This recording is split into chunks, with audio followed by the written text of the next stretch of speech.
Class 10th History, Chapter 5th, The Print Culture and the Modern World. Topic is Print Revolution and its Impact. और जो topics में पढ़ेंगे वो है fear of print. Students, last video में आपने पढ़ा impact of print revolution and religious debate कि कैसे प्रिंट रेवोल्यूशन एक बहुत बड़ी वजह बनी प्रोटेस्टेंट बिलीफ लाने में क्रिश्चियनिटी में. तो जो ये वाला टाइम था आफ्टर 16th सेंचुरी, वो यूरोप में काफ़ी चेंजेस ला रहा था. हर चीज़ में रिफॉर्मेशन हो रही थी, वो चाहे रिलीजन में हो, कल्चर में हो, कस्टम्स में हो, हर चीज़ में रिफॉर्मेशन आ रही थी. यूरोप बैकवर्डनेस छोड़कर फॉरवर्डनेस में आ रहा था. वहाँ काफ़ी चेंजेस आ रहे जिसकी वजह से सोसाइटी काफ़ी मॉडर्न होती जा रही थी. साइंस टेक्नोलॉजी का अब यूज़ बढ़ रहा था. रिलीजियस रिफॉर्मेशन जो कि मार्टिन लूथर के 95 थीसिस छापने से बड़ी, इसकी वजह से जो क्लर्जी के कुछ लोग थे वो काफ़ी डर गए थे. उनको लगने लगा कि प्रिंटेड बुक्स और जो बहुत बड़ी तादाद में लोग इन किताबों में पढ़ रहे थे, इसकी वजह से लोग रिलीजन के ख़िलाफ़ हो रहे थे. उनका रिलीजन पर, क्रिश्चियनिटी पर फेथ कम हो रहा था और इसमें वो रिलीजन की, चर्च की, पोप की नाफरमानी कर रहे थे. तो जो क्लर्गी और नोबल लोग थे उनको अब प्रिंट कल्चर से काफ़ी डर लगने लगा था, क्योंकि अब उनकी अथॉरिटी पे सवाल, उनके गलत कामों पे लोग सवाल उठा रहे थे. अपने इस डर की वजह से बहुत सारे रिलीजियस रिफॉर्मर्स, जैसे इसी दौरान रोम में रहने वाले मिल चलाने वाले, जो राइस मिल या चलाते, फ्लोर मिल चलाने वाले मिनिकियो थे एक, जिन्होंने काफ़ी बुक्स पढ़ी थी इस बारे में, मार्टिन लूथर की और बाकी ऑथर्स की. तो उनको रोमन कैथोलिक चर्च के ऑर्डर पर उनको सज़ा दी गई जलाने की, ज़िंदा जलाने की, क्योंकि मैसेज ऑफ बाइबल को मिनिकियो ने अपने लफ्ज़ों में नए तरीके से पेश किया था. रोमन कैथोलिक चर्च ने इसे क्रिश्चियनिटी के खिलाफ माना.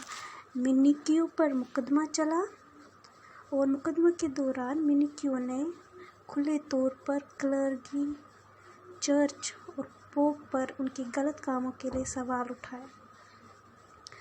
और मुकदमे के बाद उनको जो रोमन कैथोलिक चर्च ने सज़ा दी वो थी कि उनको ज़िंदा जला दिया जाए. उनका फिर उनकी मौत ज़िंदा जलाने की वजह से हो गई.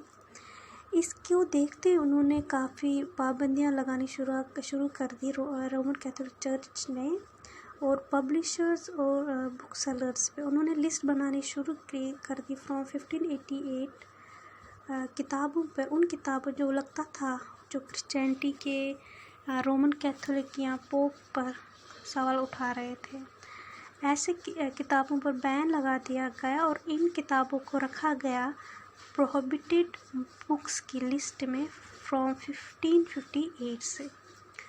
तो इसी को देखते हुए इन्होंने इन किताबों पर पाबंदियाँ, क्योंकि अब उनको इन किताबों से डर लगने लगा, उनकी जो रूल कर रहे थे उस पर उनके सवाल उठ रहे थे.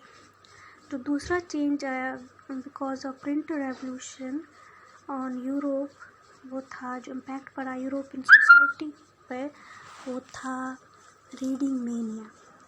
तो ये रीडिंग मेनिया होता क्या है? ये समझ ले, पागलपन होता है, एक जुनून होता है, एक पैशन होता है टुवर्ड्स रीडिंग ऑफ बुक्स. मन करता है कि सिर्फ किताबें पढ़े, उनके बारे में सोचना. तो ये सारा रीडिंग मेनिया में आता है. Sudden surge in reading of books by the people due to increase in literacy rate and in more printed books. 17th century and 1600 और 18th century and 1700 से यूरोप में प्रिंटिंग प्रेस में किताबों की जो प्रिंटिंग की तादाद थी, पब्लिशिंग, वो काफ़ी बढ़ गई. इसकी वजह से यूरोप की लिटरेसी रेट भी बढ़ गई, क्योंकि कैथोलिक और प्रोटेस्टेंट चर्च ने गांव में जाकर स्कूल खोलने शुरू कर दिए थे. जैसे से लिटरेसी रेट और स्कूल बढ़ने लगे, बुक्स को पढ़ने का जुनून भी लोगों में बढ़ने लगा, जिसे इस दौरान कहा गया रीडिंग मेनिया. अलग और नई किस्म के लिटरेचर लोगों के सामने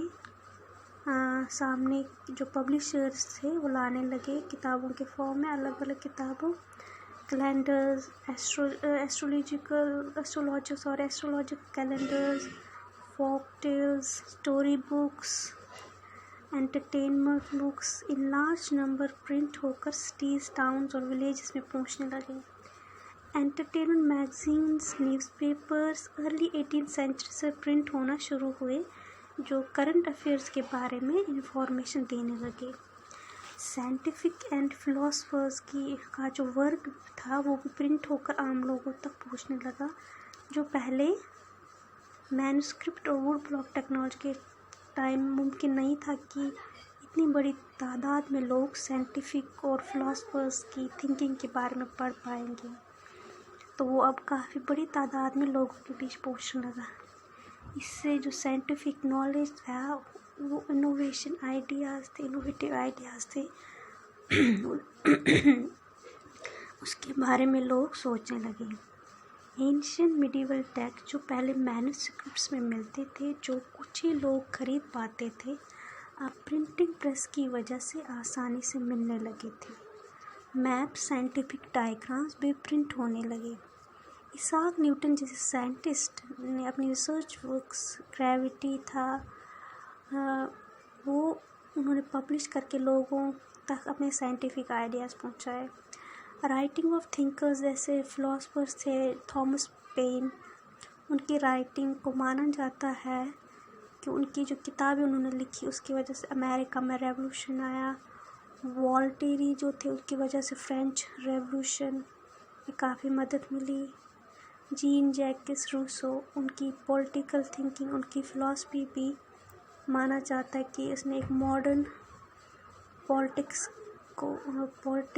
में उसका बहुत बड़ा हाथ है, उनकी राइटिंग को। जीन जैक्स रूसो की पॉलिटिकल फ़िलासफ़ी, तो उनकी ideas of science, reason, rationality जो वो फाउंड होने लगी और उन्होंने वे बनाना स्टार्ट किया into popular literature through printing.